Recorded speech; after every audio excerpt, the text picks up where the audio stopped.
Did you know that beneath our feet lies a vast and invisible ocean that sustains life on Earth? We often think of rivers, lakes, and oceans when we picture water sources. But groundwater, a water stored in spaces within soil and rock layers, is one of the largest and most vital parts of our planet's water supply. So, this hidden reservoir plays a steering role in the water cycle, a process that moves water from sky to the earth and back again in endless loop. So as rain falls, some of it flows into rivers and streams, some of it evaporates back into the Earth's atmosphere, and surprising amount sinks deep into the ground, joining a vast underground network of water known as aquifer. So this water doesn't just sit there, it feeds streams, sustaining rivers, and providing a steady supply for plants and animals even during dry spells. So groundwater is very essential, but our demand for it, especially through activities like agriculture and urban development, is pushing these resources to its limit. So by looking at groundwater journey within the hydrologic cycle, we can appreciate its importance and understand why managing it wisely is one of the most crucial steps towards our sustainable future. So today, let's delve into the hidden world, following the path of groundwater through the hydrologic cycle to uncover how it supports life as we know it. So I am Tanchi Claire Pugoy, and I will be the one who will discuss for the groundwater and hydrologic cycle. So let us first discuss the processes of the hydrologic cycle and allow me to relate it to the groundwater system. So the first process we have here is the evaporation. So it is when the water from ocean, lakes, rivers, and even in the soil is transformed into water vapor due to solar heat. So that's what happens during evaporation. When water, liquid form of water, will transform into a gaseous phase. So the connection of evaporation towards to the groundwater system is that evaporation removes surface water, which may later return to the Earth's surface and groundwater system as precipitation. And moving on to the second process, which is transpiration. So it is when plants draw water from the soil or shallow groundwater and release it as a vapor. So evaporation and transpiration are both simultaneous process, but the difference between the two is that transpiration involves plants because before it will vaporize or it before it will transform into gaseous phase, the water liquid will used by the or consumed by the plants in order to survive. While the evaporation is direct process, which is dili na siya need of plants to in order to transform the water into a water vapor. So that's the difference of evaporation to transpiration. And then moving on to the third process, which is the condensation. So it is when water vapor cools and forms droplets or ice crystals, creating clouds. As the water vapor ascends and decools to its dew point, um, it will undergo cooling, in which water vapor condenses around tiny particles in the air, such as dust, salt, or smoke, that it will form tiny droplets or and then, these tiny droplets or ice crystals were grouped together in order to form clouds. So, when enough water accumulates in the clouds, it may fall back to Earth as precipitation. So, that's what happens during condensation. And then, the relevance of the condensation towards to the groundwater system is that when the water stored in the clouds will eventually falls as precipitation, it will replenish the groundwater reserves. So let us move on to the fourth process, which is the precipitation. So, precipitation, it is when water falls to the earth as rain, snow, sleet, or hail. So, as what we have mentioned kanina about condensation, that condensation happen when water vapor condense with those tiny particles in the atmosphere, which is the smoke, aerosol, those dust, and then That will cause to the formation of tiny droplets or ice crystals, and if they will group together, they will form clouds. So during precipitation, precipitation occur when there is already too much water in the clouds. So that in that moment, it will those water will fall back to the Earth's surface as rain, snow, sleet, or hail. So precipitation is very essential because it infiltrates the soil and then it will contribute to the recharge of aquifers. So the next process is the surface runoff. So water does not infiltrate flows on the over the surface entering rivers, lakes, or oceans. So if the soil or the surface can't be able to infiltrate or can't be able to consume the water, surface runoff occur. So there will be a surface runoff if dili makahold or dili makaya sa soil na makaagi ang water sa iyaha. So if makaagi man, so that is what infiltration happens, or that is what we call infiltration. So it is when water enters the soil through its surface. So infiltration and surface runoff are both simultaneous process. So if ever man nga dili ma-infiltrate, dili ma-consume sa soil ang katong water from precipitation, so basically surface runoff will occur. So that's why we can consider them as a simultaneous process. So let us move on to the seventh process, which is a percolation.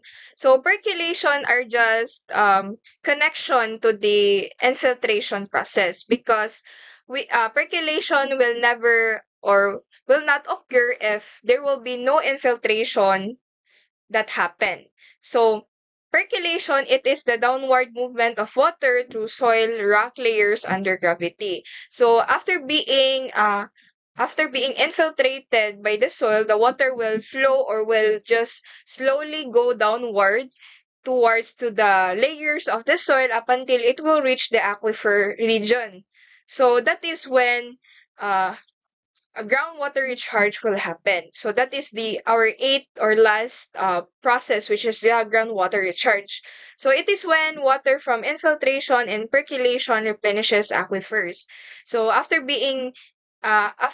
undergoing infiltration and percolation, that is when the water will replenish the aquifer, which is the last part of the hydrologic cycle.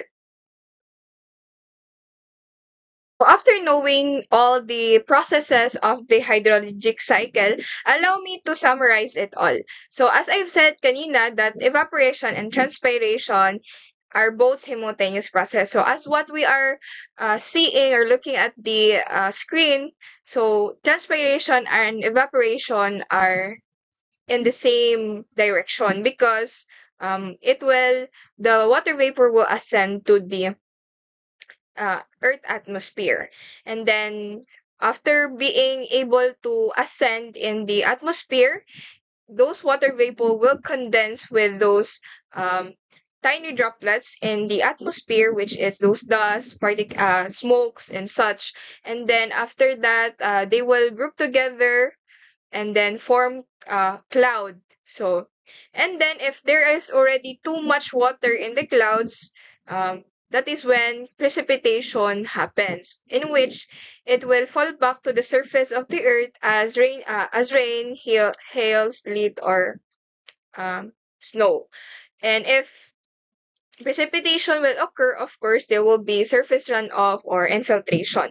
So if dili makahold or dili makaable makapass through ang water sa ground, sa deeper parts of ground, so surface runoff will occur, in which it will fall or it will flow through rivers, streams, and lakes and such. So if there will be an infiltration, so if infiltration will occur, so of course, the next process will be a percolation, in which those water from precipitation will move through layers through deeper part of the ground or in the surface of soil.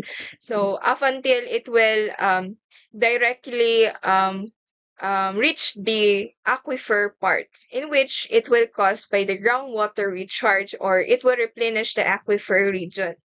So that will be all for the hydrologic cycle.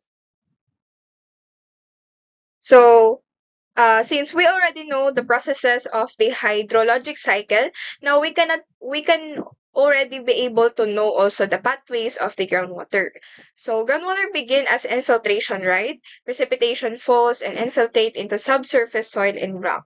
So the first ever pathway of the groundwater, of course, is the shallow soil layer. It is the upper soil layer of the surface. So most of the water remain there.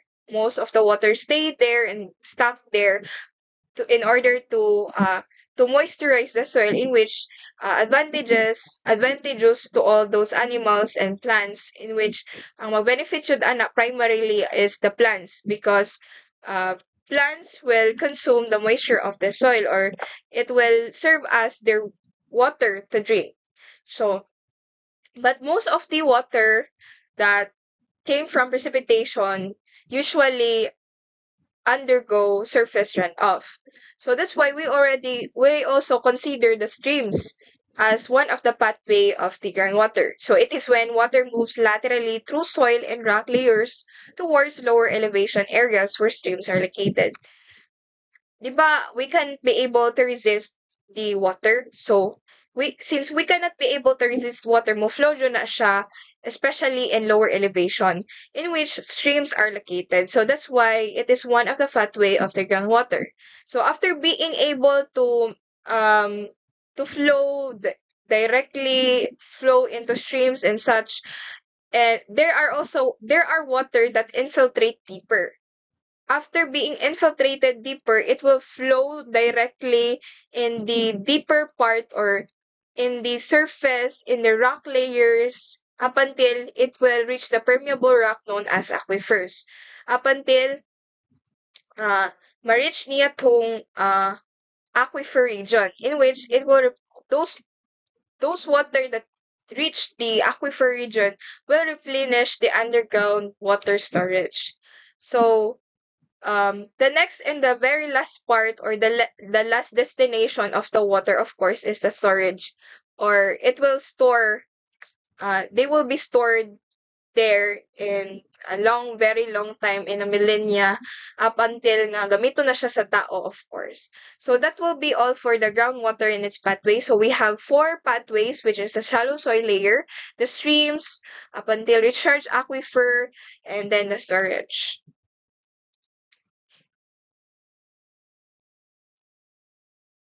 So now let us move on to the occurrence of groundwater. So occurrence of groundwater mainly depends upon two geological features only, which is the porosity and permeability. So we already have in learnings and understanding with regards permeability, because it was already discussed by the previous reporter. But still, I hope you allow me to discuss it further and allow me to differentiate porosity from permeability. So porosity, it is the pore space volume of a material. It can be occupied by gas or fluid. So when we say porosity, it determines the amount of water that a rock or sediments can contain, or can be able to carry, to hold. While the permeability, it is the ability to move gas or fluid through a material. So it is the ability of a material to allow fluid to pass through it. So that is permeability from porosity. So I have a video here in order for you to understand deeper the difference between porosity and permeability.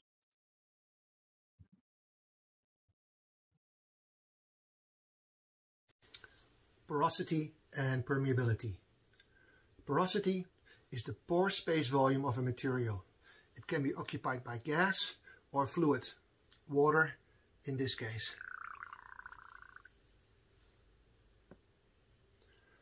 Permeability describes the ability to move gas or fluid through a material, like the slow drips of water coming from this saturated sponge.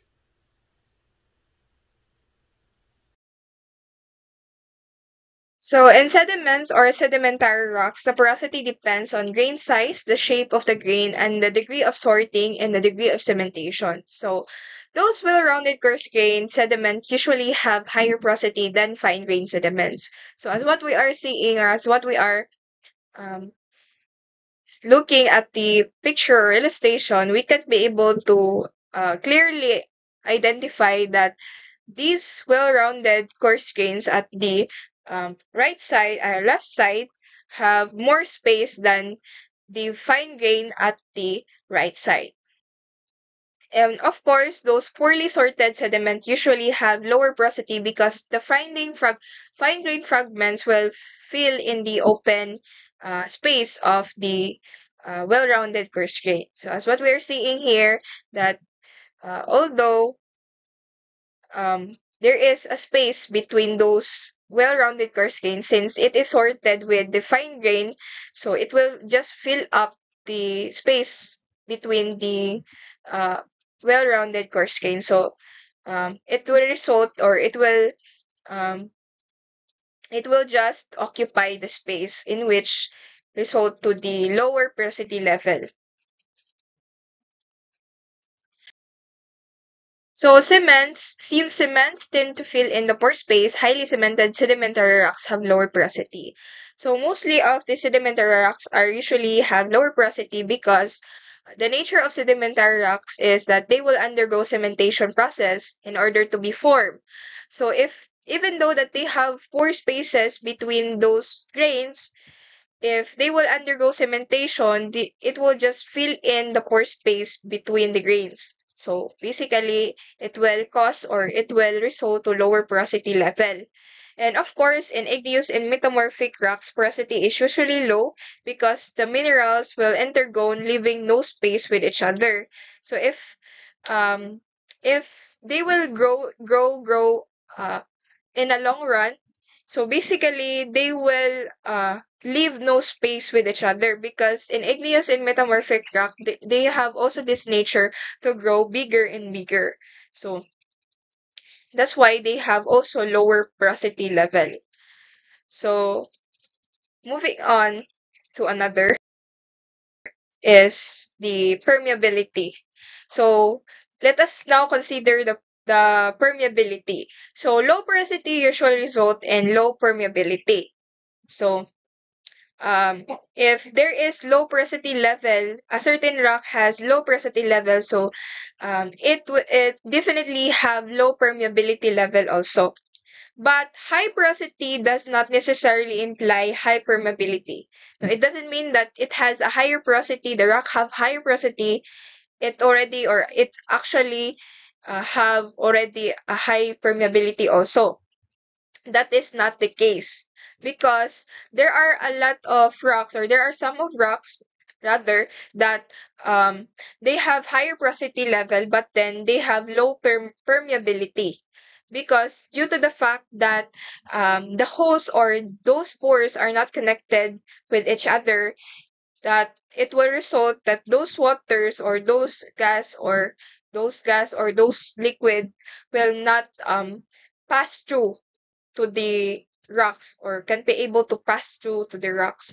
So one of the example of high porosity but low permeability level type of rock is the vesicular volcanic rock. So it is a rock with high porosity but have a low permeability, where the holes that once contain gas give the rock a high porosity, but since these holes are not connected to one another, that's result to the low permeability level of the rock.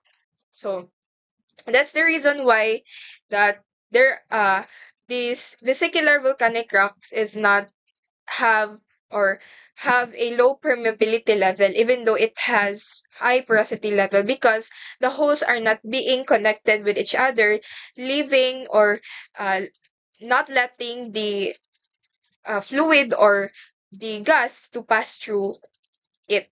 So that's the case of the vesicular volcanic rock. We all know that not all the regions in the earth have this abundant rainfall, such as those mid-arid countries or Middle East countries like Dubai, Africa, and such. So that's why they need to understand, or we also need to understand how to manage water resource. So Before that, let us first discuss what is groundwater pumping is. So, groundwater pumping is the process of extracting water from the aquifer through wells for use in agriculture, drinking water, industry processes, or other human needs. So, groundwater is used to meet demand when surface water sources like rivers or lakes are insufficient or unreliable. So it is essential in many regions where the surface is scarce or inaccessible. However, um, excessive or unsustainable pumping can lead to problems. Excessive or unsustainable pumping can lead to problems, such as aquifer depletion, land subsidence, and saltwater intrusion. So when we say aquifer depletion, it is when the groundwater table is being depleted or dropped. While the land subsidence, it is the sinking of the land surface due to loss of groundwater pressure. And the saltwater intrusion in coastal areas overpumping can cause seawater to intrude into freshwater aquifer. So these are the dilemma that we could face if we persist excessive or unsustainable pumping. So how can we be able to address this? So in order to address those issues, we have to combat those problems. So we have here the artificial recharge, in which it is the process of intentionally adding water to groundwater aquifer to restore or increase the volume of water stored in aquifer. This is done through various methods such as recharge wheel, recharge basins, and rainwater harvesting. So the first artificial recharge that we can be able to use is the recharge wheel. So it is when we inject water directly into the aquifer through wheels. So this is how recharge will happen or recharge will function.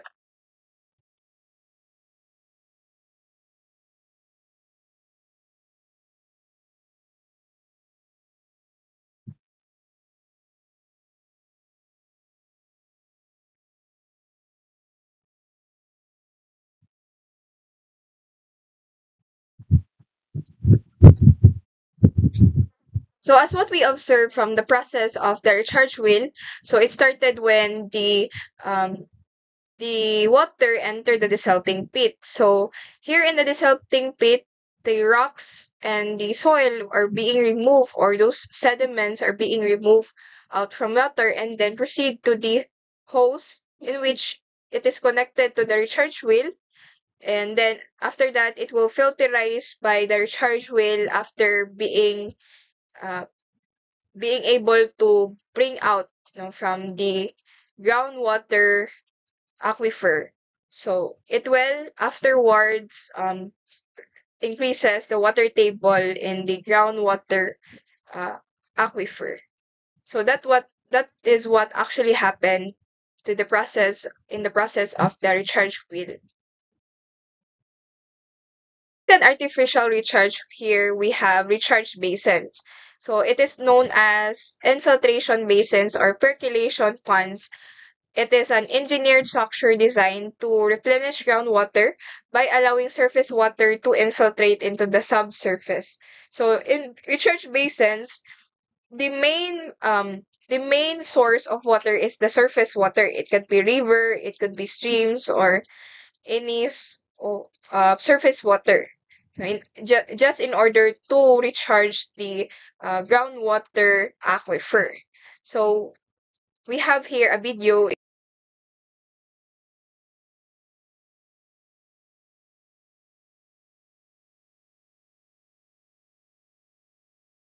So as what we can see here at the video, we can clearly see that they created a basins, a engineered structure design basins that is connected to the river that serve as the source of water, which is a surface water um, that will help in order to replenish the groundwater. So uh, it will pour out into the surface that later on will result to the increase of water table.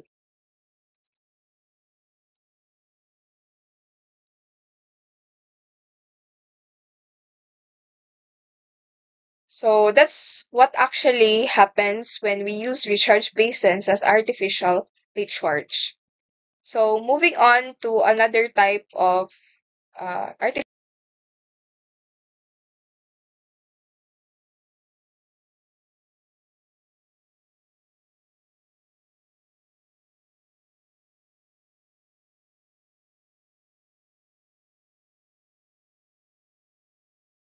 part of artificial recharge, or the last method, is the rainwater harvesting.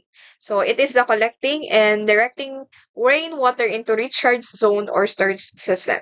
So rainwater harvesting is the most common and usual type of method that we use in our home, in our uh, house. So it is the artificial recharge that most of the people usually do. So I have a video here in order to understand deeper these type of method.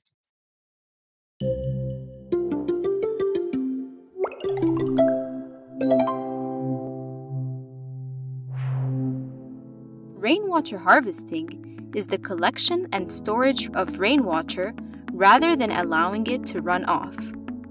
There are two methods by which rainwater harvesting can be done. The first method is direct collection and storage of rainwater from rooftops and reservoirs.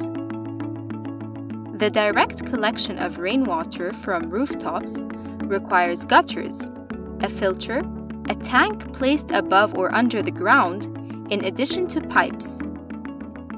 When rainwater falls on the rooftop, it gets collected in gutters that channel the water into pipes and then into the storage tanks. Whenever needed, the stored water can be pumped into water outlet pipes ready to be used. Rainwater can also be directly collected using dams, which are built across streams, rivers, or canals to stop or restrict the flow of water, thus forming reservoirs. The second method of rainwater harvesting is the artificial recharge of rainwater to the underground to improve the storage of groundwater. To store water using this method, pits and wells are dug deep into the ground, and rainwater is recharged and injected into underground aquifers through pits and wells.